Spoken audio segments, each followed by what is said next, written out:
introduce Janice Brown from the Kalamazoo Promise. Janice? Yes. Good afternoon. Good afternoon. My name is Janice Brown, and I'm the Executive Director of the Kalamazoo Promise.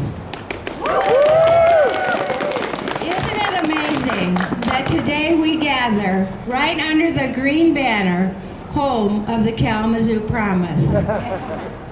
The Kalamazoo Promise isn't just for Kalamazoo. Southwest Michigan, Kalamazoo County, St. Joe County, Van Buren County, we are all striving to make sure that education and higher education is a goal for our entire community of Southwest Michigan. We are merely a symbol of that because we pay for youth, regardless of their immigration status, to go to college. And I'm very proud to share that with you. But we cannot do what the intention of the Kalamazoo Promise and Education for All is all about. Almost every story I have heard today talks about how education for our youth elevates the quality of life. Everyone deserves that opportunity. When a family cannot fill out a form for fear of being reported, education cannot work.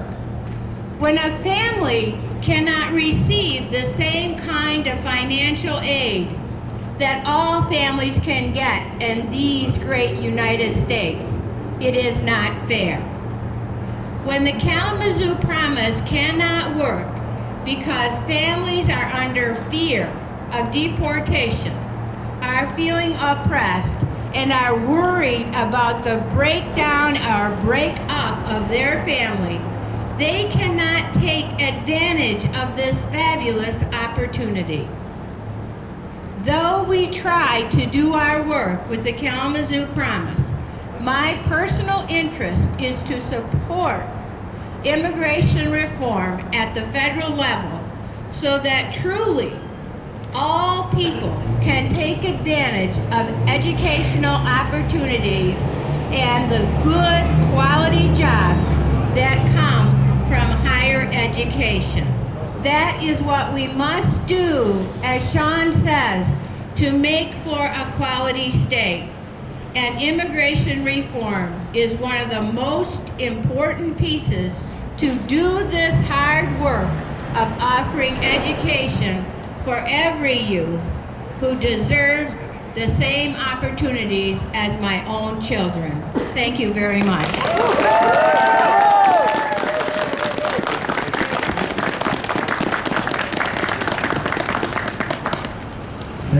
Thank you to all the speakers that took part on this, and all of you that came from far away to be in this cold weather to be part of this press conference. Along with the national partners, we're launching this campaign to kick off the immigration reform for 2013, which is Families United or Familias Unidas. I want to recap a little bit of what Father Bob said. Two principles. We want all those families to get a chance to become part of the U.S. society, but be united, not just give a chance to get legal, but also have their family members that have been torn apart integrated. Those that have been separated, those kids that don't have their parents or relatives here because of the broken system, bring them back, give them a chance. And that's what I'm going to leave it there. So I'm going to leave it up for questions. If you guys have any more questions, I'm going to hand it over to Alison. You want to say something? All right. All right. She's putting me right on the spot. All right. So what I have to tell you, I have a lot of reasons here, but I feel like we have accomplished a lot in this meeting. So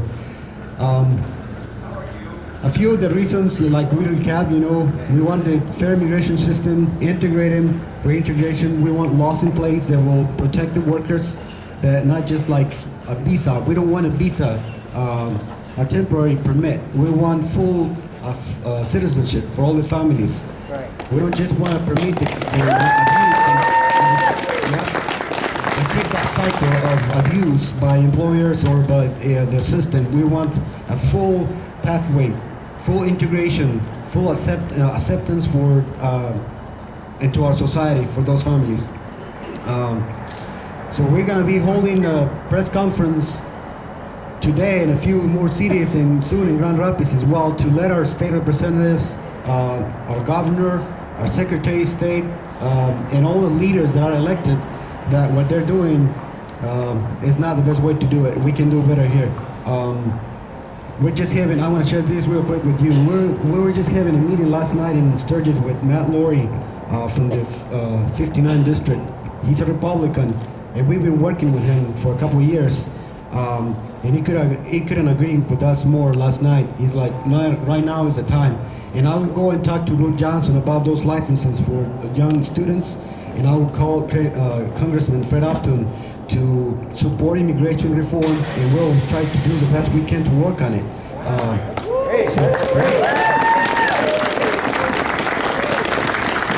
So my question to you is, how many people have we talked to? How many elected officials have we met with? Let's not forget about our families that are suffering. Let's not forget about those, like for instance that young lady right there that I forgot her name already, Jen. Let's don't forget about those that have been hurt. Let's fight for it. Let's push forward and bring those families back. And 2013 should be the year of immigration reform. Should be reformed. We cannot leave with a law that was passed almost 30 years ago. Everything changes, and so immigration laws have to also be reformed in this year. So that's all I have. Thank you very much for coming, and God bless you all.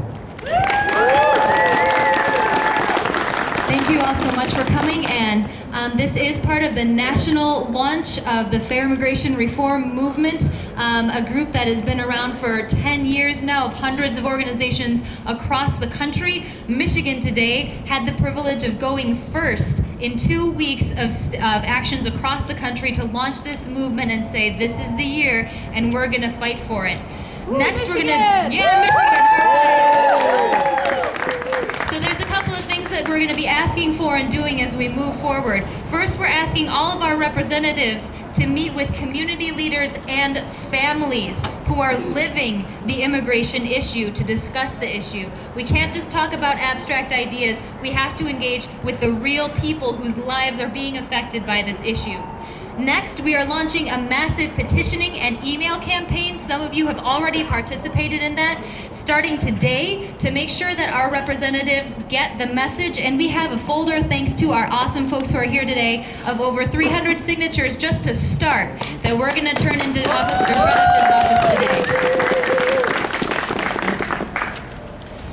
Next, we'll be sending delegations to Washington, D.C. on a regular basis to talk with our legislators and their staffs. And we're asking elected officials and organizations to sign on to these principles for immigration reform to demonstrate the broad support that there is. Not just immigration reform, but onto solid, concrete principles that make a real commitment.